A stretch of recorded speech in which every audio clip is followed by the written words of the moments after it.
Ya, beralih ke informasi berikutnya, Badan Pusat Statistik resmi mengumumkan kondisi perekonomian Indonesia di kuartal 3 minus 3,49%, sehingga dapat dipastikan kondisi Indonesia resmi mengalami resesi ekonomi.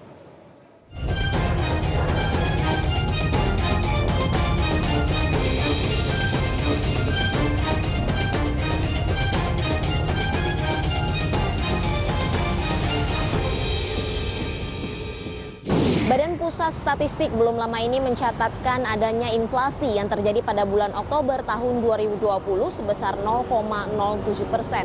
Hal ini mengindikasikan terjadinya perkembangan di berbagai harga komoditas yang mengalami kenaikan. Dengan adanya inflasi di bulan Oktober tahun 2020 ini, sepanjang Januari hingga Oktober terjadi inflasi sebesar 0,95% atau secara tahunan sebesar 1,44%. Apakah ini menjadi tanda-tanda adanya perbaikan pemulihan ekonomi nasional?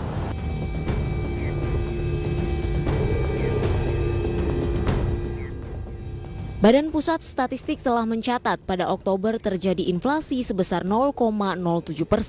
Laju inflasi ini adalah yang pertama setelah 3 bulan sebelumnya berturut-turut terjadi deflasi. Namun, yang terbaru BPS merilis laju pertumbuhan ekonomi Indonesia di kuartal 3 2020 masih memasuki tingkat minus.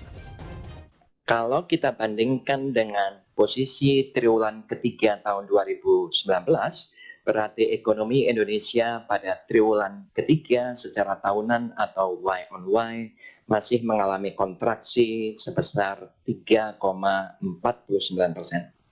Tetapi kalau kita bandingkan dengan triwulan kedua tahun 2020, perekonomian kita tumbuh positif 5,05%. Sehingga secara kumulatif pertumbuhan ekonomi Indonesia triwulan 1 sampai dengan triwulan ketiga itu masih mengalami kontraksi sebesar 2,03%. Melemahnya daya beli masyarakat dan laju konsumsi masih menjadi beban berat pergerakan pertumbuhan perekonomian di tengah pandemi ini. Penyelamatan ekonomi secara cermat, cepat, dan tepat harus dilakukan pemerintah. Sinyal ekonomi Indonesia seperti sudah dipastikan masuk ke dalam jurang resesi. Presiden Joko Widodo bahkan menilai ekonomi Indonesia di kuartal 3 2020 ini tidak mampu membendung kontraksi perekonomian. Dalam rilis data pertumbuhan ekonomi oleh BPS, ekonomi Indonesia di kuartal 2 sudah tercatat minus 5,32% dan kuartal 3 ini masih minus, dipastikan Indonesia memasuki zona resesi. Dan ini memang kalau dibandingkan negara lain ya masih jauh lebih baik. Tapi ini patut kita berikan tekanan untuk yang kuartal keempat. Jadi kuartal yang ketiga mungkin minus 3 lebih sedikit. Titik ekonomi kuartal 3 kembali minus inilah yang harus dicermati dan diwaspadai. Presiden Joko Widodo menekankan para menteri harus terus menggenjot anggaran belanjanya di sisa tahun 2020 ini.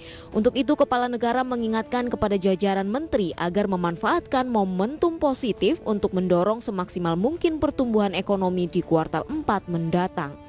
Akhir Desember, itu year on year-nya diperkirakan minus 1,7 sampai dengan positif 0,6.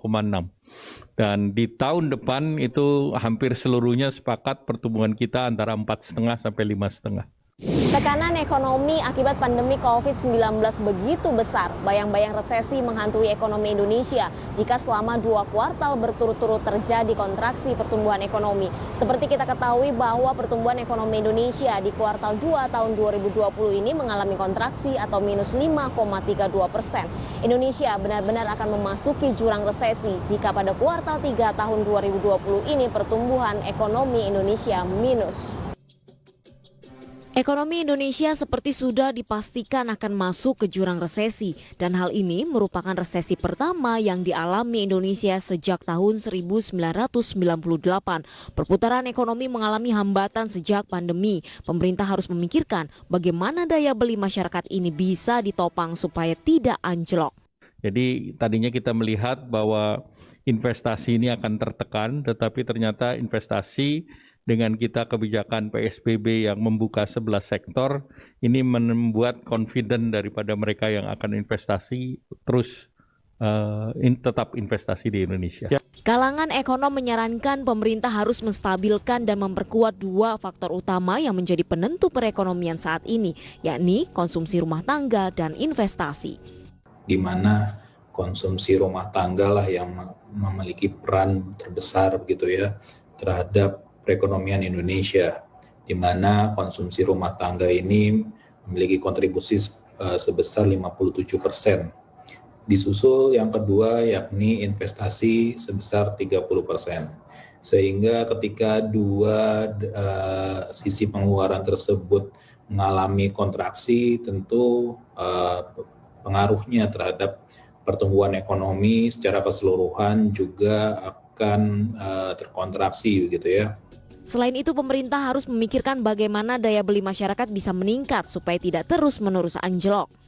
Pemerintah melakukan berbagai program untuk membantu daya beli, salah satunya adalah subsidi gaji atau upah. Memperkuat perlindungan sosial dengan berbagai stimulus dan bantuan tunai adalah salah satu upaya pemerintah dalam menstabilkan ekonomi.